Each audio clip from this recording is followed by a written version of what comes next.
Welcome to the Tough Decisions Network. This is your tip of the day. Be sure to visit toughdecisions.net to sign up for our free weekly entrepreneur email, where we send you news about the latest technology for your business, inspiring quotes, and the latest entrepreneur books. That's toughdecisions.net. Before we get started, let's hear from one of our sponsors.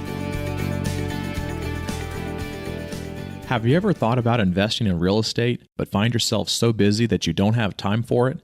Do you have FOMO, which is the fear of missing out? At HanfordCapital.com, we help investors with passive real estate investments that project better returns than traditional investment vehicles such as the stock market.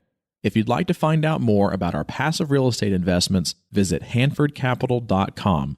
That's HANDFORD capital.com.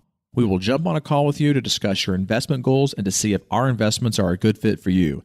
This advertisement is not to be construed as an offer or recommendation to buy or sell a security. Visit HanfordCapital.com. Today's daily tip is brought to you by Taylor Loht, the host of the 7-Figure Sales podcast, which can be found on iTunes, Google Play, or wherever you get your podcasts. Visit 7figuresalespodcast.com for more information. On today's episode of the Daily Tip, Taylor Loht is going to be going through prospecting and how important prospecting is. And it's always good to be closing, and that's fine. But, one of the things that you always say, Taylor, is to always be prospecting.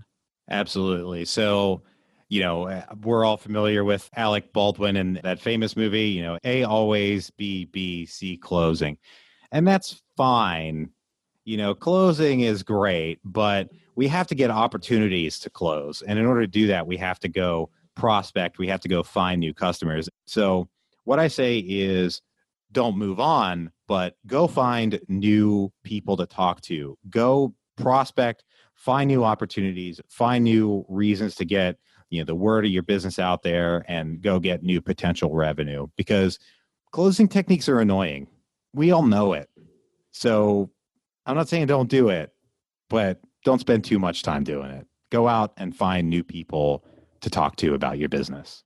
Well, and one of the things that I always saying to myself, and I'm trying to sell something, is that you have to get more no's than yeses, because the more no's you get, the closer you're becoming and getting to a yes. And so that's a good concept to keep in mind, that if you're not getting enough no's, that means you're not going to get enough yeses. So you have to continue to prospect to be able to get enough no's so that you can get to the yeses. Absolutely. And going to someone and trying to close them and getting no on the closing repeatedly doesn't count towards getting your no's. You got to go out and meet new people and get new no's.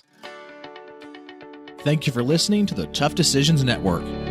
Visit toughdecisions.net to sign up for our free weekly entrepreneur email. That's toughdecisions.net. Taylor Loht has compiled a short 7-page report called The Sales Growth Mandates, which is the top 3 most common themes based on the interviews from his own 7-Figure Sales podcast, where he has interviewed entrepreneurs and sales trainers in the real estate to tech industry and everywhere in between, with business valuations ranging from $3 million to $500 million. Download this free report now at 7figuresalespodcast.com/TD podcast.